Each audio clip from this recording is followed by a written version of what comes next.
Hello दोस्तों, नमस्कार। आप सभी का स्वागत है target classes with Harish sir में। इस वीडियो में हम बाल मनोविज्ञान, शिक्षण कौशल और जीवन कौशल से रिलेटेड कुछ 30 मोस्ट इंपॉर्टेंट क्वेश्चन डिस्कस करेंगे जो आगामी सुपर टेट के एग्जाम्स के लिए बहुत उपयोगी होंगे। और जो लोग भी चैनल पर नए हो, चैनल को सब्सक्राइब करके बेल आइकन को प्रेस कर दें, जिससे किसी भी नए वीडियो का नोटिफिकेशन आप लोग को समय से मिल सके। तो देखते हैं आज का फर्स्ट क्वेश्चन क्या दिया हुआ है। एक मिनट।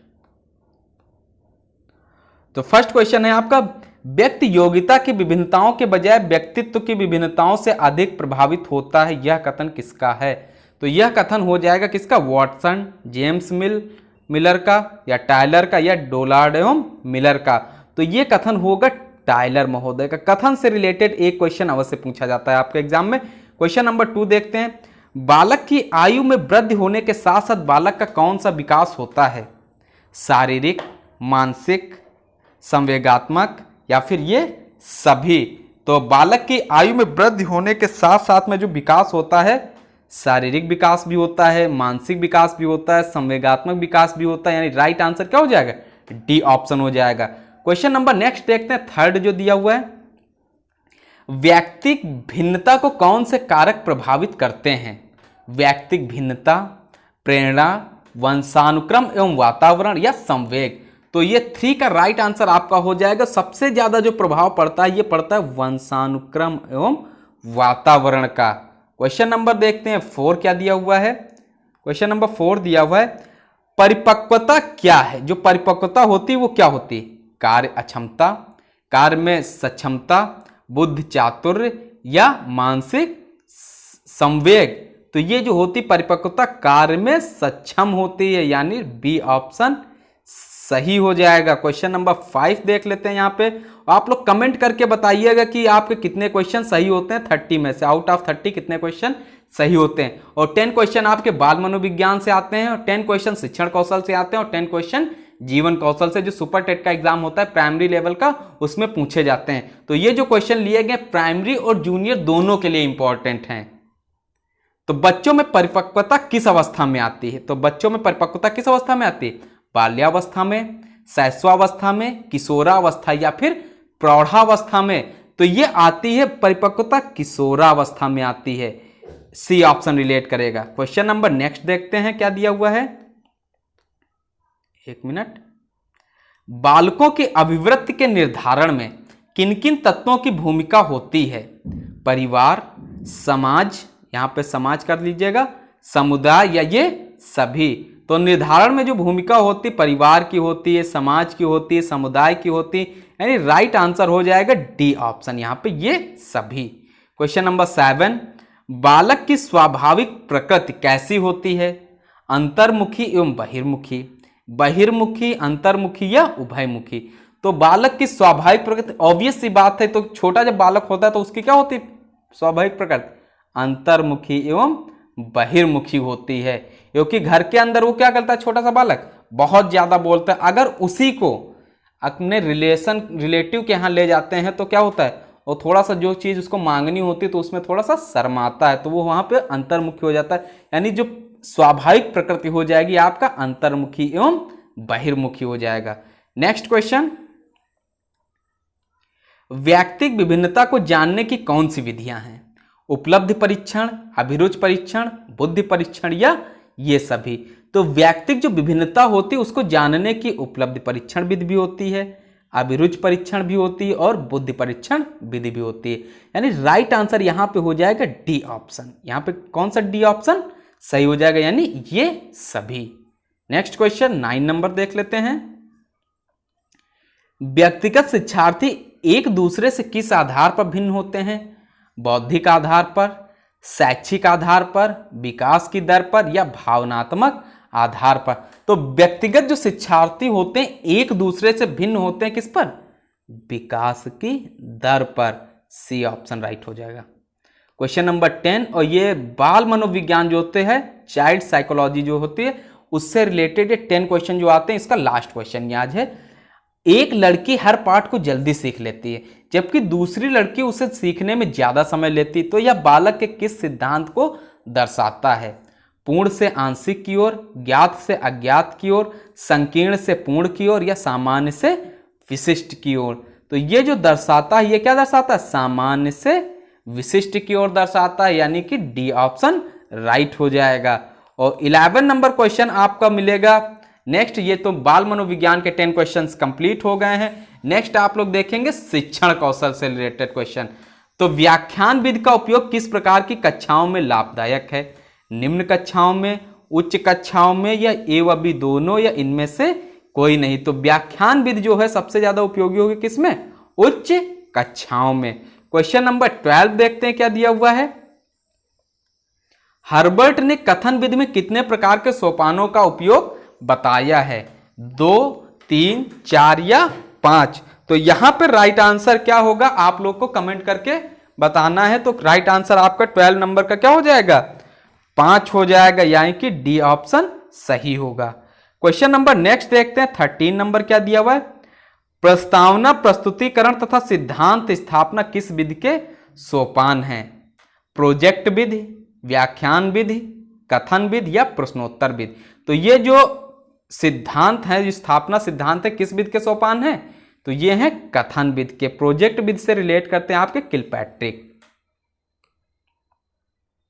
14 नंबर, प्रश्नोत्तर को एक विधि के रूप में सर्वाधिक महत्व किसने प्रदान किया है? सुकरात, रूसो, ड्यूबी या मॉन्टेसरी? तो ये जो प्रदान किया सर्वाधिक महत्व, सोक्रेटिस यानी सुकरात ने प्रदान किया है। क्वेश्चन नंबर 15 देखते हैं। सुकराती विधि किसे कहते हैं? तो ये विधि किसे कहते हैं? कथन विधि को, व्याख्यान विधि को, दृष्टांत विधि को, या फिर प्रश्नोत्तर विधि को?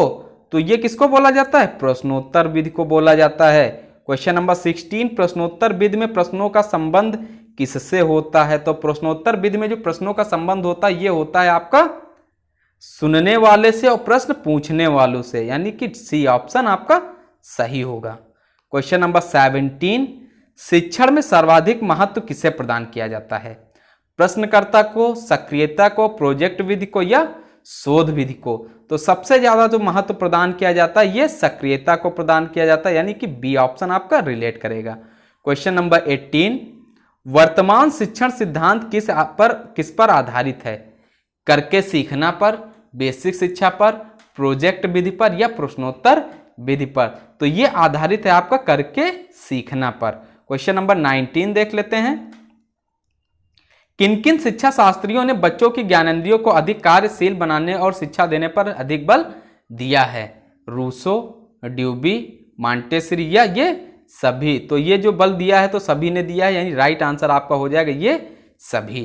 क्वेश्चन नंबर 20, और ये शिक्षण कौशल से रिलेटेड जो 10 क्वेश्चंस थे, ये 10 क्वेश्चंस आपके कंप्लीट हो गए। और आप लोग बताइएगा कि कितने क्वेश्चन आपके सही होते हैं। सक्रिय विधि किस विधि के अंतर्गत रखी जाती है? सीखने की विधि, कथन विधि, शोध विधि या प्रोजेक्ट विधि?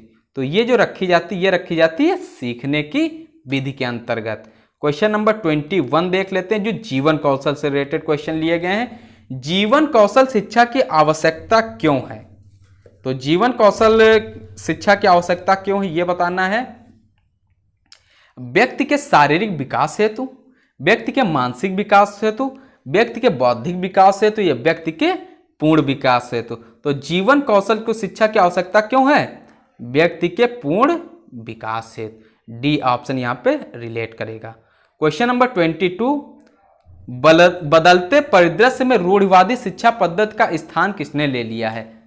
समावेशी शिक्षा ने, प्रौढ़ शिक्षा ने, तकनीकी शिक्षा ने या फिर उपरोक्त में से कोई नहीं? तो ये स्थान जो ले लिया है तकनीकी शिक्षा ने, यानी कि प्रेजेंट टाइम में जो कंप्यूटर्स आ गए हैं, तकनीकी शिक्षा राइट आंसर हो जाएगा। क्वेश्चन नंबर 23, बच्चों पर तकनीकी शिक्षा पद्धति के सकारात्मक प्रभाव क्या हैं? वे कहीं ज्यादा कुशल और बुद्धिमान हो गए हैं, उनकी विकास दर धीमी हो रही है, तनावपूर्ण शिक्षा को बढ़ावा मिल रहा है या आत्महत्या की प्रवृत्ति को बढ़ावा मिल रहा है? तो यहाँ पे तकनीकी शिक्षा पद्धति के सकारात्मक प्रभाव क्या होंगे? वे कहीं ज्यादा कुशल और बुद्धिमान हो गए हैं। ए ऑप्शन सही होगा। नेक्स्ट क्वेश्चन 24, तकनीकी शिक्षा पद्धति का बच्चों पर क्या नकारात्मक प्रभाव पड़ा है? कुशाग्रता के लक्षण, कुशलता और बुद्धिमान के लक्षण, तकनीकी पूर्ण प्रवृत्ति या तनावग्रस्तता एवं आत्महत्या की प्रवृत्ति? तो यहां पर राइट आंसर आपका हो जाएगा डी ऑप्शन, तनावग्रस्तता एवं आत्महत्या की प्रवृत्ति, जो नकारात्मक प्रभाव पड़ा है तकनीकी शिक्षा का, डी ऑप्शन रिलेट कर जाएगा। 25 नंबर जो दिया है वो देखते हैं। बच्चों एवं विद्यार्थियों में तनाव की समस्या एवं आत्महत्या की प्रवृत्ति को दूर करने हेतु कौन सी शिक्षा आवश्यक है? समेकित शिक्षा, शब्द बोध शिक्षा, भाषा कौशल शिक्षण या जीवन कौशल शिक्षा? तो सबसे ज्यादा शिक्षा आवश्यक है कौन सी? जीवन कौशल शिक्षा, इस समस्या व प्रवृत्ति को दूर करने हेतु। 26 नंबर, डेल्फी विधि के माध्यम से किसकी पहचान होती है? समावेशी शिक्षा के महत्वपूर्ण आयामों की, भाषा कौशल शिक्षा की महत्वपूर्ण विधियों की, जीवन कौशल के महत्वपूर्ण अंगों की या रूढ़िवादी शिक्षा पद्धति की? तो सी ऑप्शन यहाँ पे क्या होगा? सही हो जाएगा। और वीडियो पसंद आ रहा तो वीडियो को लाइक कर दीजिएगा, और जो लोग पहली बार चैनल पर विजिट कर रहे हैं वो चैनल को सब्सक्राइब कर दें। नेक्स्ट क्वेश्चन 27, सामाजिक गुणों के विकास में जीवन कौशल किस प्रकार अपनी भूमिका अदा करता है? यह सामाजिक दायित्वों का पालन करने में असक्षम बनाता है, व्यवहारात्मक परिपूर्ण को अपेक्षित करता है, संवेदनात्मक भावों को प्रदर्शित करता है, सामाजिक दायित्वों एवं व्यवहारों को निभाने में सक्षम बनाता है। तो अपनी भूमिका अदा करता कौन सा राइट आंसर हो जाएगा यहाँ पे जीवन कौशल से रिलेटेड? डी ऑप्शन, यानी सामाजिक दायित्वों एवं व्यवहारों को निभाने में सक्षम बनाता है। नेक्स्ट क्वेश्चन 28, जीवन कौशल शिक्षा मन की किन भावनाओं को नियंत्रित करने में मदद करती है? डर, क्रोध, चिंता, ये सभी। तो ये जो मदद करती है, डर में भी, क्रोध में भी या चिंता में भी, तो राइट आंसर रिलेट कर जाएगा डी ऑप्शन के साथ में। नेक्स्ट क्वेश्चन देखते हैं, सेकंड एंड लास्ट क्वेश्चन आज का। यूनेस्को ने 21वीं सदी में सफलता के लिए आवश्यक जीवन कौशल के रूप में किसे बताया है? स्वयं सीखने का कौशल या सीखने की चाह यहां पे हो जाएगा, वित्तीय साक्षरता, आत्म जागरूकता या फिर ये सभी? तो यहां पे राइट आंसर आपका हो जाएगा ए बी सी, यानी राइट आंसर हो जाएगा ए, ये सभी हो जाएगा। नेक्स्ट क्वेश्चन 30 एंड आज का लास्ट क्वेश्चन, जीवन कौशल शिक्षा से संबंधित पाठ्यक्रम का संचालन भारत सरकार का कौन सा मंत्रालय करता है? तो यहां पे आपको बताना है कि कौन सा राइट आंसर होगा। मानव संसाधन विकास मंत्रालय, अल्पसंख्यक कार्यों का मंत्रालय, अनुसूचित जाति एवं जनजाति हेतु कार्यों का मंत्रालय या शिक्षा मंत्रालय? तो यहां पर राइट आंसर आपका हो जाएगा 31 का राइट आंसर बी ऑप्शन हो जाएगा, बी ऑप्शन सही होगा। तो ये थे आज के कुछ मोस्ट इंपॉर्टेंट 30 क्वेश्चन। अगर वीडियो आपको पसंद आया तो वीडियो को लाइक कर दीजिएगा, और साथ में जो लोग चैनल पर नए चैनल को सब्सक्राइब कर दें, और आप लोग कमेंट करके बताइए कि वीडियो आपको कैसा लगा, और एक आप लोग 30 में से आपके कितने क्वेश्चन सही हुए हैं ये भी आपको बताना है, क्योंकि आने वाला जो सुपर टेट प्राइमरी और जूनियर लेवल का एग्जाम है उसके लिए बहुत ही इंपॉर्टेंट क्वेश्चन लिए गए थे। तो नए वीडियो में मिलते हैं नए क्वेश्चंस के साथ में, तब तक के लिए नमस्कार।